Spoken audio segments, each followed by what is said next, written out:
Welcome. In this video, I'm going to be taking a look at this Wansview 1080p autofocus webcam. So this was provided to me by the distributor, but they're not compensating me for this video and they're not reviewing it before I post it. If you find this video helpful and you want to purchase one of these, I'll put a link to it in the description on Amazon. And if you use that link, it helps me out a little bit and doesn't cost you anything extra. Let's get this open.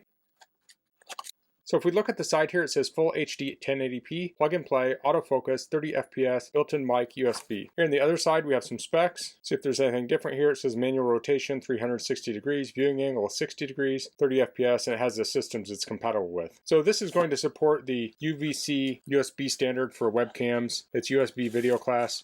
So Mac, Windows, Linux, you name it, are all going to support this webcam. So it's going to be highly compatible. So here's the manual. This shows the different parts. We have the 1080p autofocus lens, indicator light, microphone interface, USB port, and supporting bracket. So this can hang off the back of a monitor. You plug it into USB. This supports USB 2.0. And here's some more specs here. Looks like in this little bag we have a little privacy filter. Check that out. Okay, so this has some tape on it. So you would tape this over your lens, and this is a little thing that slides in and out. So you can set that up if you need privacy. Okay, here's the camera itself. So it has this plastic protection film on it. See if I can get that pulled off. Getting a little stuck there. There we go. So this can open up here, and there's a soft surface here and here, and this will hinge off the back of your monitor. We have the cord coming out the back. The cord is around 4 foot 8 inches, and this has a 1/4 thread on the bottom, so you could thread this onto a tripod. So that could be good for lots of applications. If you're using this for video conferencing, you'll probably have it on a monitor, but if you're doing, say, time-lapse software or something, you could hook this up to some sort of a stand. Like here's a little microphone stand. You could thread that in there and have a stand for your camera. Of course, there are many stands. That's the standard for tripods. So many options. You can have clamps and other things you can hook that into. So let's put this on the back of my computer and check it out. Okay, so here I have a MacBook Pro and it has a built-in webcam, and I understand that, but it's a computer, so I can test it with this. This is just an easy platform to test it on. The video quality will look the same as it would on a desktop. So I can hinge that off the back. Now, some people might want to use an external webcam on a computer like this, because one thing you can do with this is you could turn it different directions. So if you're in a meeting with multiple people and you need to point it at different people or point it at different things, or maybe you want to take it off and show a document or something, or show some work you're working on, it can be useful to use an external webcam on a device that has a built-in webcam like this. So that fits on the back, and that would fit a pretty thick monitor there. So I'll lift up a little more.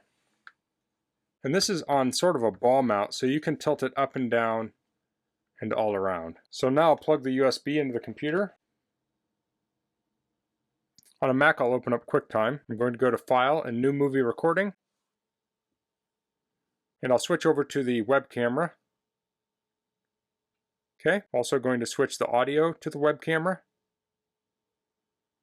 And here I'm on high quality mode, so I'll move this out of the way here. So now it's just me, and I'll record a sample with this. This is a sample recorded with the Wansview 1080p webcam in high mode.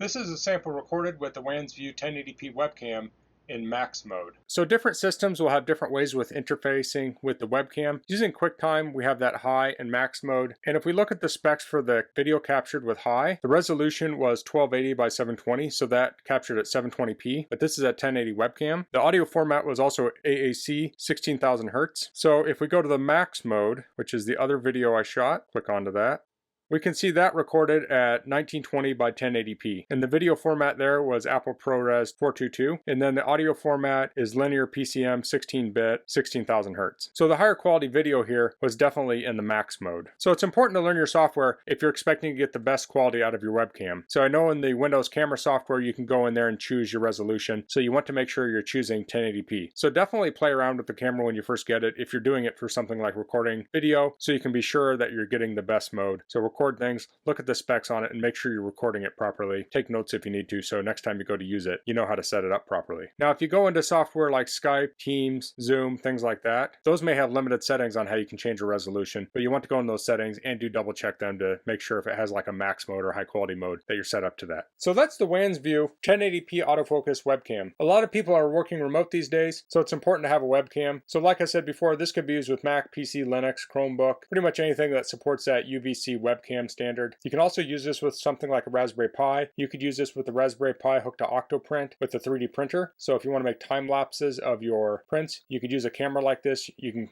use that thread to put it on a tripod or a clamp mount, point that at your 3D print, and do time lapses. You could also do time lapses of plants. You could use this as a security camera. There's so many options for a webcam like this. So that's all I'm going to cover in this video. If you have any questions, please leave them in the comments. If you liked this video, please click like. If you haven't subscribed to my channel, I'd appreciate if you could do that. And thanks for watching. Until next time, goodbye.